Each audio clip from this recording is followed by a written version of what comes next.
as a young person coming into the industry, it was super helpful to be able to kind of have kind of frameworks and structures to work with and not sort of being chucked in the deep end on your own. And I can understand for people that is, change can be unsettling, but with change, that's when good things can happen as well. And I think sometimes when it's a bit uncomfortable, that's when, we all learn and grow. We have to adapt.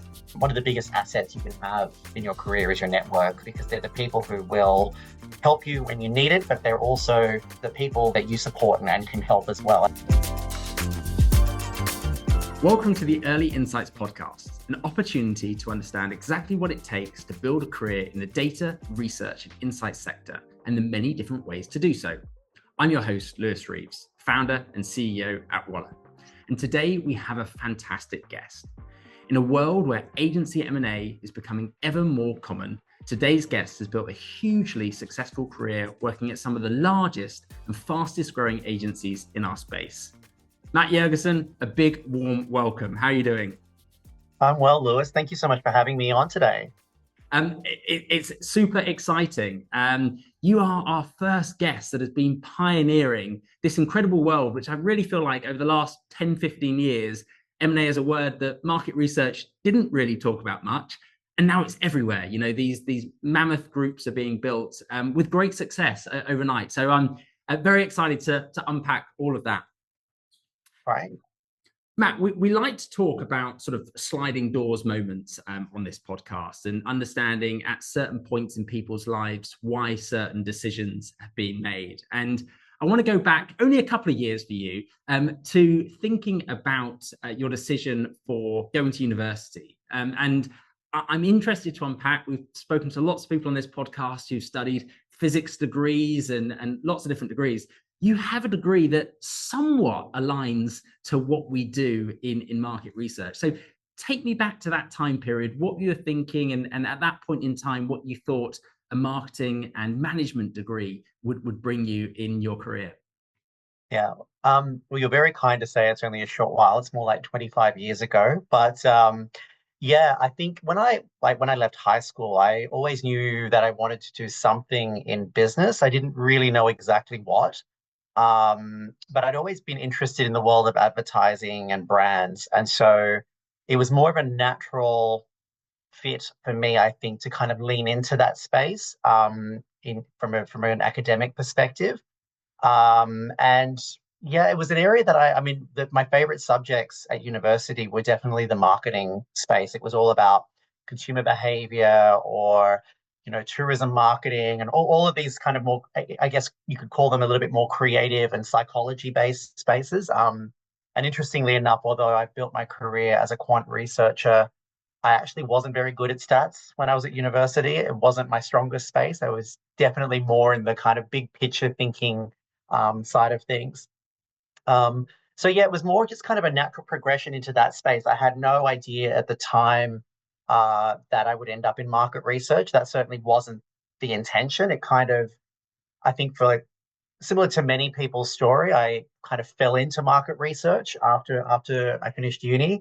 But yeah, it was very much around that avenue of trying to unpack and really lean into the brand and comm space. That was what really interested me. And it sounds like there was, from a pretty early age there, a curiosity about how marketing and communications can influence behaviors of people. And perhaps that psychology element leans into why we love to understand people's behaviors. Yeah, for sure. And I think at one point I even kind of was tossing up thinking about going down a psych path. But then kind of felt that I was definitely more in the kind of business side of things. So I felt like that was sort of the avenue that would make most sense for me. Little did you know you were setting up the perfect market research career with all of those thoughts in mind. And then, Matt, as you step out of university, you initially, as I understand it, worked in the hospitality industry. I did. So I actually worked whilst I was studying. So I worked at a small little hotel on the south coast of New South Wales. I did the kind of front desk, which I actually really loved. I loved that, and I think it was actually one of my favorite jobs I've ever had, simply because of the people factor. You got to meet people. It was very social. that kind of thing. I really loved it, and it was it was actually quite. I found it quite easy to do, and I think it's maybe also. I think about it, kind of my career, which has been very much around client service, again, very people oriented. Again, it's sort of been a thing for me that I've sort of found myself doing, and hasn't been something that I don't want to say it's been easy, but it's certainly a thing that I feel is certainly comes maybe more naturally to me is about sort of those people factors and the relationship building side of things. It's been an incredibly common theme when talking to people, that the importance of those soft skills, being able to tell stories, to engage people. And we've got all of this amazing information in our sector, but trying to convince people to listen is the biggest part of the battle. And understanding how to talk to them is critical. So it sounds like maybe it was a useful couple of years to set you up for a career in market research. And so to that point, you start your market research career with Millward Brown. Mhm. Again, put us in the mindset. You're thinking about moving out of the hospitality space. Did you just apply for market research jobs? Did you look further afield into the broader sort of marketing arena? So when I came out of uni, I didn't really know where to go, what to do, where to start, to be honest with you.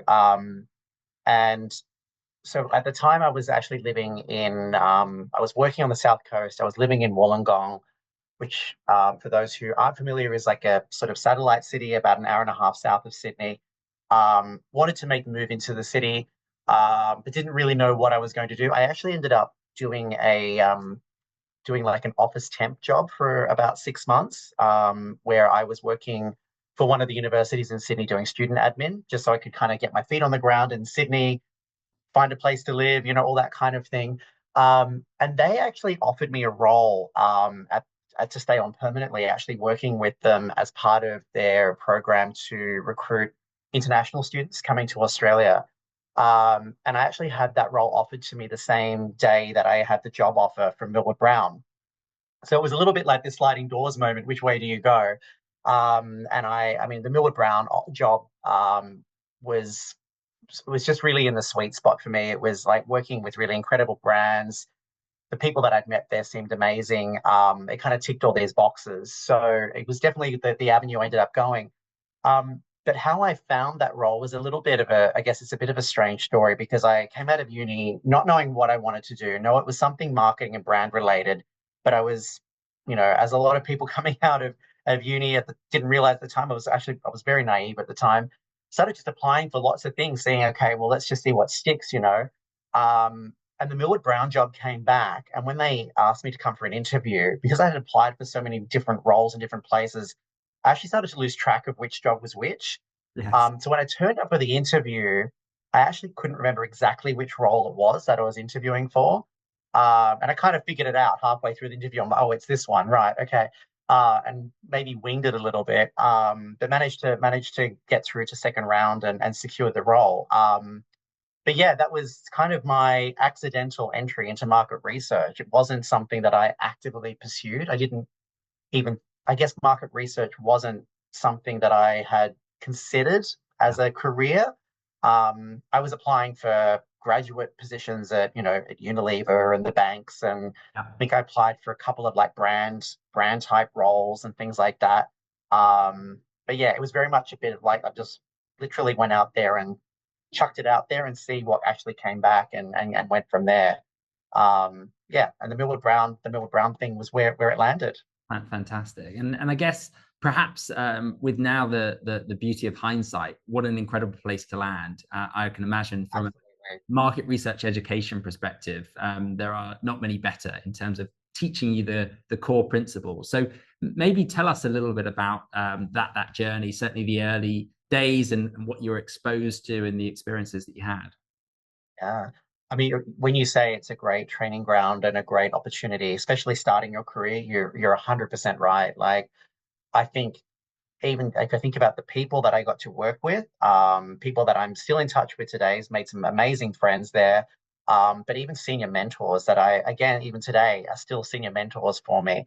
Um, it was just such a great experience to be able to be exposed to just such great knowledge and expertise and frameworks, I think really helped. So Millward Brown was always very good at establishing quite structured ways of thinking and helping to kind of guide people. So as a young person coming into the industry, it was it was super helpful to be able to kind of have kind of frameworks and structures to work with and not sort of being chucked in the deep end on your own, so to speak.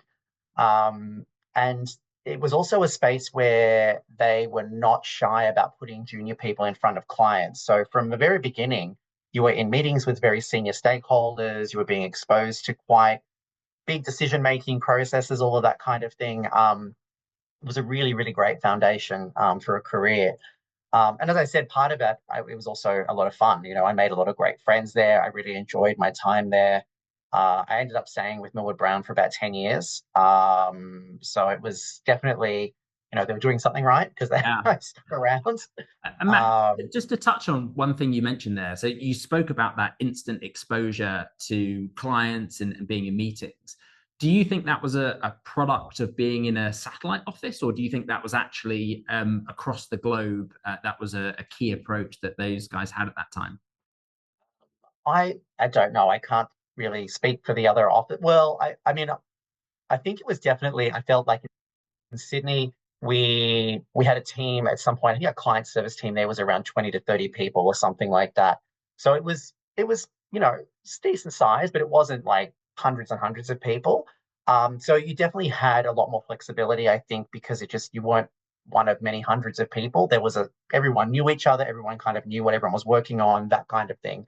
That definitely helped. I think maybe also the working culture in Australia is one of kind of we're very much about, you know, putting people out there, giving everyone an opportunity to give things a go. That kind of thing also played to it. Because later in my career, and you mentioned I spent some time working in Germany, and yeah, there was I think it maybe was it's just different. Like it was just also maybe there was more of a hierarchy, more senior people had more of a I guess a presence, and junior people maybe not so much in that environment.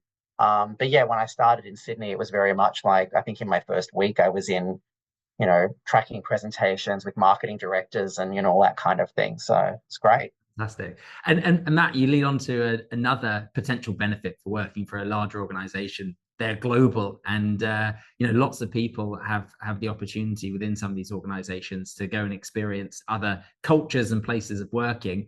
You did an extended stint in Germany. Again, tell us Mhm. about how that came around and what you learned from that experience. Yeah, the question I always often get asked is people look at me and say, why Germany? Like it's a bit of an unusual choice. And it was deliberately unusual. So at the time I had a number of my friends in the business who were, you know, we were in our mid to late 20s. People were going off and moving all over the world. And I had a friend of mine who'd moved to London, another friend of mine who'd moved to New York. And I actually thought about moving to the UK, and I ended up deciding against that because I actually had a lot of friends who had done that. And I thought, actually, if I go to somewhere like London, I'm probably just going to be living my Sydney life in a different location with the same people, probably doing a very similar thing. So I deliberately wanted to stretch myself. And I'd done a bit of German at school and things like that. And I had some friends and things who'd come from Germany. And so I thought, well, you know, let's give that a go. And I spoke to our MD at Millward Brown one day and said, this is what I want to do. And he made a deal with me. He said that if I stuck around in Sydney for one more year, that he'd make it happen. And he did. So yeah, I spent around 3 years in Frankfurt, which was a great experience. And yeah, you're absolutely right. I think with global businesses, that is definitely one of the great opportunities is that global connectivity, either through relocation or just even getting to know people in different parts of the world. Um, but the move to Germany was definitely one of the best things I've ever done, but also certainly one of the most challenging things I've ever done. Because I went on my own. I thought I spoke okay German, and then I arrived there and realized my German was absolutely abysmal. And yeah, I mean, it was a very much a character building exercise, shall we say. It was a bit of a culture shock, both just from a lifestyle, but also working culture, all these sorts of things. Um, but wouldn't swap it for anything. Definitely one of the best things I've ever done. Amazing. Yeah, I'm guessing slightly less sunshine in Frankfurt compared to Sydney. Yes, very much. So, Matt, you come back from Germany. You've done a pretty extended stint with Millward Brown. You've come to a pretty senior position in your career. You obviously go on to make a change, but I would love to get into your mind around what you were thinking at that time. I'm sure there was a big pull to remain with Millward Brown, given they'd been so good to you and not only built your career, you'd done your German stint, etc. So take us into that mindset and then walk us through your decision to change agencies at that time. Yeah. It was something that was it was not something I was actively planning when I came back. It was sort of something that evolved. So I moved back in 2014, and I took a role in the Millward Brown Sydney office again as a director. And it went really well. It was great. I had some great clients. Everything was going great. Um, and then I started just to think about sort of, I think maybe it was a bit of like, I guess, coming back to almost where I'd started in a way about what the next thing, what was I going to do next? And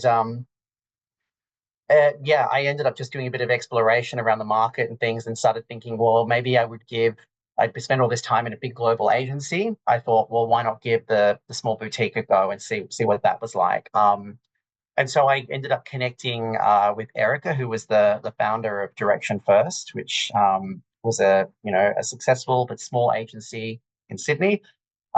She had just won a large brand tracking program and needed somebody who had experience in that space. So that was me, basically. And yeah, so I went from a very big multinational organization to a small business in Paddington in Sydney of 20 people, which was quite the contrast. I bet. And on the pros and cons of that, what were some of the biggest things you missed from Millward Brown? I'm guessing you didn't have a fully functioning marketing team, etc. And then on the other side, what were some of the amazing things that you gained from being such a small team?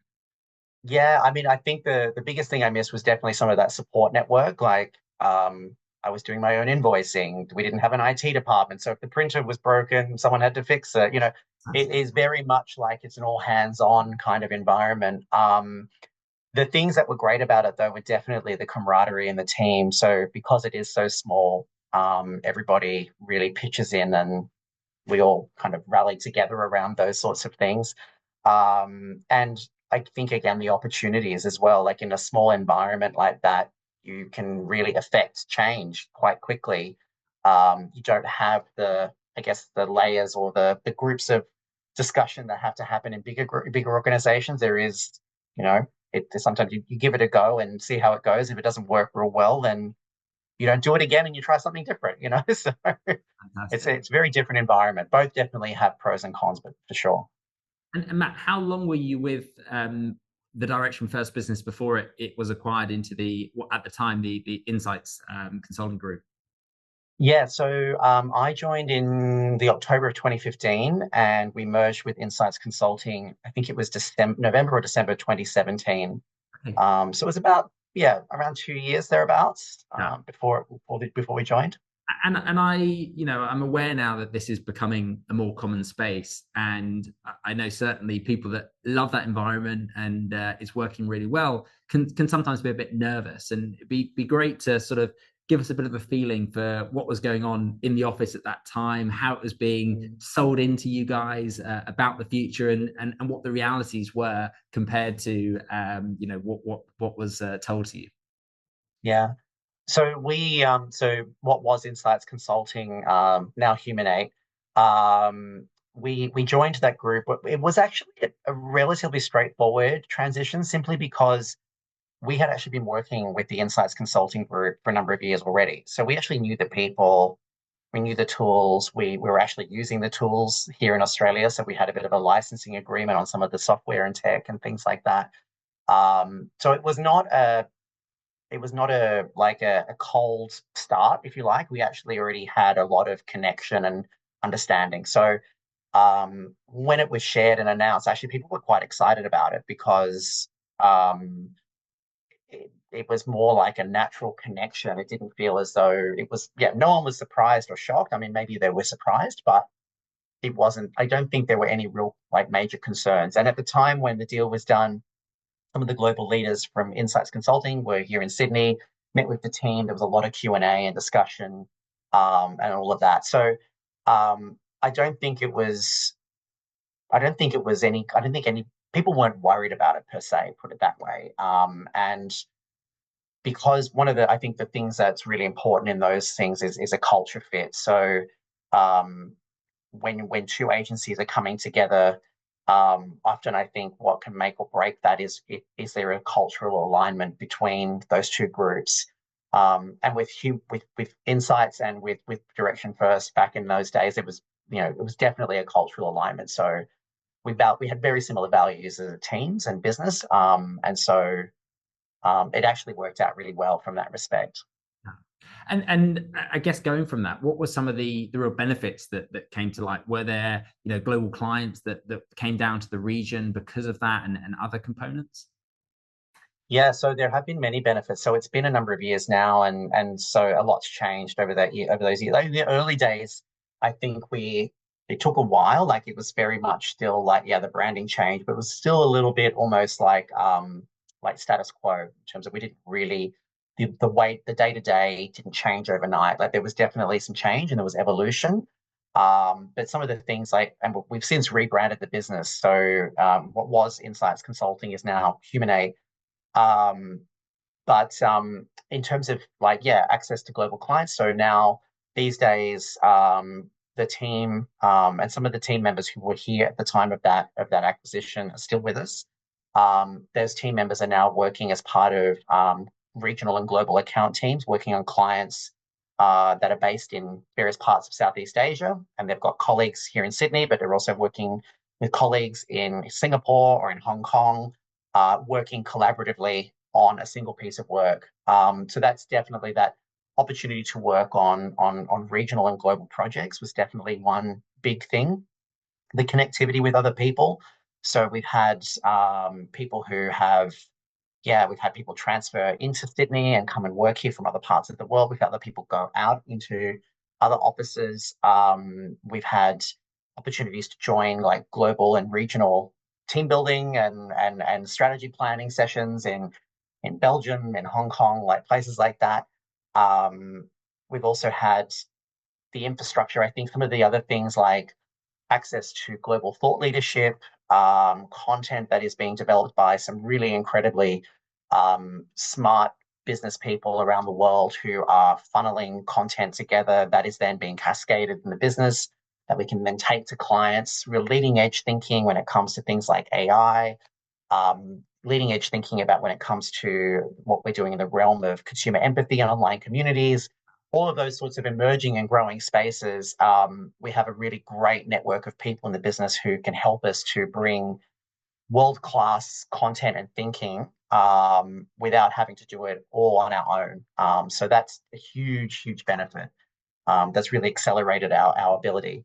Absolutely. And Matt, now as you lead the Sydney business for Humanate, it strikes me that you somewhat have the best of both worlds, right? You've got all of that horsepower from an international perspective, all of those things that you've just mentioned. Yet my guess is that you have the culture in Sydney of a really dynamic and agile mid-sized agency that's got that personal touch, because you're not thousands of people sat in one room. You're a few dozen that really understand their market, really understand their clients, and I'm sure have a lot of camaraderie amongst colleagues. Definitely. And I think sometimes I've even heard, descriptions of the business as being kind of like a global boutique, in the sense that I think globally there's about 800 people globally in the business. So it's a sizable business. It's not a huge but global behemoth. And I don't think we really have ambition to be that in the future. We're really quite comfortable in that kind of mid-size, kind of straddling as you say, bringing the best of local boutique connection and relationships, but with the global connection and global connectivity and the power that comes with that. And if I think about just the way it feels sitting in our office, it definitely feels like a boutique because we're a small team and we all know each other, you know what everyone's working on, we all help each other out. But then we also have these great connections with working on global regional projects, having great thought leadership, having the people in our finance team to help us manage our P&L and our invoicing and all of that sort of stuff. So in some respects, we do operate like a small business, but we've got all the benefits of the bigger business behind us to support us in that. Absolutely. So Matt, it sounds like if someone was coming to you today, their agency was just being sold into a larger international group. Your advice would be sort of lean in and make the most of it, right? Definitely. I think there's so many benefits to that. And you're right, we've seen a lot of consolidation across the industry, and certainly here in Australia in the last sort of, 5 to 10 years, a lot of agencies have come together or larger groups have merged, a lot of change. And I can understand for people that is, change can be unsettling. But with change, that's when good things can happen as well. And I think sometimes when it's a bit uncomfortable, that's when, we all learn and grow. We have to adapt. But I would say like there's so many opportunities from thinking about access to really great people, great content, knowledge, and the opportunity to grow in your role and evolve your role. I think about this year will be 10 years for me at Humanate. And in that 10 years, we've had 3 brand names. And I've gone from working in a small little office in Paddington of 20 people to leading the Sydney office, which is now, it's a much larger office in the CBD. Um, and it's almost like I've had almost several jobs, if you like, in terms of that period of time. But I've actually been in the same company and technically the same, I still have the same employment contract. Um, but it's almost like things have evolved around me. So it's brought a lot of variety, a lot of I've not felt as though I've been stuck in any way because there has been a lot of change. But from that change, I've been able to, yeah, I feel like I've grown a lot and had a lot of great opportunities on the way. Fantastic. And Matt, sort of slightly aligned, but changing gears ever so slightly. You spoke earlier about the importance of mentors to your career. And I Yeah. guess thinking back to someone that's maybe slightly earlier in their career in our sector, maybe just touch on how those mentorship relations came about, how you continue to nurture them, the value that maybe even now as a very established, esteemed leader of a big global business, how you still potentially lean on some of those mentors to support you. It'd be really interesting to unpack that. Yeah, absolutely. I think, to be honest with you, having one of the biggest assets you can have in your career is your network, because they're the people who will help you when you need it, when you're a bit lost or you're struggling a bit. But they're also the people that you support and can help as well. And I feel like this kind of, the quid pro quo nature of your network is a really important aspect to it. And I really believe in nurturing those relationships because they are an investment. Like any investment, you have to take care of them. Um, I think about sort of my mentors and things that I've had over the years, and the people that I even still today connect with, and spitball and brainstorm with, and problem solve with. Um, those are the sorts of people who I come away from those conversations energized. I come away from them with a new perspective on things. Sometimes I go into them going, oh, I've got all these dramas and problems, and how am I going to ever get to that? And a good mentor, I think, will help you kind of see through the forest and actually find your way out of the weeds a bit. And if I think about the conversations I have with my mentors at the moment, like that's exactly where I feel like if I sit down and have a chat and a coffee or go for a walk with them, um, I come out of it so much better, and I just kind of I come away with it, with direction and focus, and I feel like you kind of feel like you can solve all the problems and get on with things. But I think those relationships are critical. Like I think for anyone, if that would be the one thing I would say to people is like if you are, earlier in your career, building and fostering those networks is really critical. And sometimes those mentor relationships, they happen naturally. Like sometimes you don't, I guess I've never actually sat down and said to somebody, will you be my mentor? Those sorts of things have happened quite organically because it's just become someone who, you trust as a guide and as a leader, but you're on the same wavelength and you can kind of work well together. I think is really important. Fantastic. And I presume, Matt, now as you're reaching the levels you have in your career, you're beginning to provide that support to a number of people that you've worked with, perhaps on a more junior level, and it's being repaid back. Yeah, I mean, I'd like to hope so. I like to try and think that you can kind of pass the baton a little bit and help people who are coming in who are newer to the industry. It's I remember when I came in, as I said, looking back on it now, I can realize how naive and maybe a bit sort of overwhelmed I was at the time. I probably didn't realize it when I was there. But it certainly is. It can be a very confronting and overwhelming space, um, especially in client service roles when you're working with some senior stakeholders. Sometimes you encounter very big personalities, and things are difficult to navigate. So having someone who's got your back in that, I think, is really critical and can be really um, help people to find their way through some of those challenging times. Fantastic. Matt, that leads us on really nicely to our quick fire questions. And I'm very conscious. Our first question is thinking back to the younger researcher, whether that's you in your early days starting off at Millward Brown, or whether that's someone starting their career today. It's looking for a piece of advice. And I appreciate that clearly network comes across loud and clear to make sure people are really investing in the people around them. And beyond that network, are there any other key bits of advice that you would look to give either yourself when you were starting off now from what you've learned, or someone new to the sector? Yeah, I think there's so much value in just watching and listening other people. And this is one of the challenges I think we've had in the last few years with remote working, is that for younger people, I really feel quite bad for them that they've missed out on so many of those opportunities, because I think there is so much valuable learning that happens in soft skills and things just by watching and being in a room with people. So I think yeah, I mean, I'm a big advocate of hybrid working, don't get me wrong, but I do think that there is a really important need to have those moments together with people.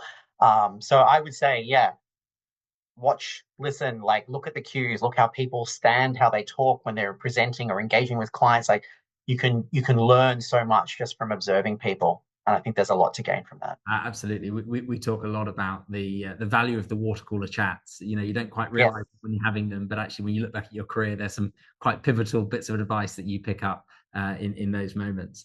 And then I guess in a similar sort of theme, looking for a career hack. What's one thing that's enabled you to have such a successful career? I'm probably going to lean back on network. I think is I don't know. I said network before, but I do think it is like one of the things that I think people undervalue. I think it can really it's just such whether it's about career growth or whether it's about even when you get into a more senior position and it's about finding business opportunities and things like that. It is the thing that is going to give you so much. I think, and so I would say, yeah, hack the network, build the network, nurture it. Yeah, no, totally agree. And I think it can't be reinforced enough. Um, Matt, it's always a good sign when we've got 38 minutes into a conversation and we've not spoken about some of the new technologies in the industry. But it'd be amiss of me not to ask you, I guess, not the standard question of what does AI mean for our industry, but I think what I'm keen to understand from your perspective, you've obviously seen insights, research, data evolve a lot during your career. What skill sets do you think are critical to making a great market researcher in the next 5 to 10 years? And how do you think perhaps they're evolving from where they have been? I think probably one of the biggest things I see is critical thinking. I think that has really become such an important part of anyone wanting to build a career, be it in research or even just in professional services generally. If you think about, yes, the AI buzzword, but even in that space, within the AI realm, like critical thinking becomes even more important because AI is not perfect and has lots of flaws. So being able to think about a problem and kind of interrogate it and interrogate what's being presented to you as a potential solution, be that through research data, be that through interviews and transcripts you're doing in qual or whatever it might be, being able to there and kind of critically analyze it and start to think about it from that critical perspective of, well, if I was in the client's position or I had to make that decision or it was my up to me, how would I address this or how would I answer this? I think that's for me, I see that as becoming a really key thing that people are going to need more and more in the future. I totally agree. I think, finding the information now is not the difficult thing. There's plenty of it everywhere. Truly understanding it and creating value from it is where I think that we're going to see people succeed. So Yes. we're on the same page. And last Good. but not least, Matt, Yes. I'm keen, if you look back across all of your career, maybe even your university days, what's one piece of advice that has stuck with you, that you think has really helped you, whether it's more from a personal life perspective or from a career perspective? I'm intrigued. What stands out? Yeah. It's something that I have been trying if I think about over the last sort of, many years, tried to embrace more and more. And it's something that is actually personally challenging, and that is to trust your instincts more and trust your gut. Because if I think about any time things have gone wrong or something that has happened, if something has gone awry, usually you can look back at it and go, there was something in me that said that this was not going to work out well, and I didn't pay attention to it because I thought I knew better, or I over rationalized it, or whatever it might be. So I think this idea of paying attention to your instinct, I think I need to do that more. I think we could all do that more, because I think there is something innate in that usually our gut instinct leads us in the right direction. So that'd be the one thing. Absolutely fascinating, and there's a lot of quantitative market researchers listening to this podcast and who love data to tell them what to do. And I think you're right. The balance between what's my gut saying, what does the data say, and the combination to get us to the right point. Matt, this has been truly fascinating. What a career. And I think it's amazing to see how you've been so successful, both on a professional level, but you've got personal gain and growth from some of the organizations that you've worked with, that you've helped build, helped grow. And I think a fascinating story for our audience to hear. So a massive thank you for making the time to join us on the Early Insights podcast. No problem. And thank you so much for having me. Really, really great to be here. Thanks again, Lewis.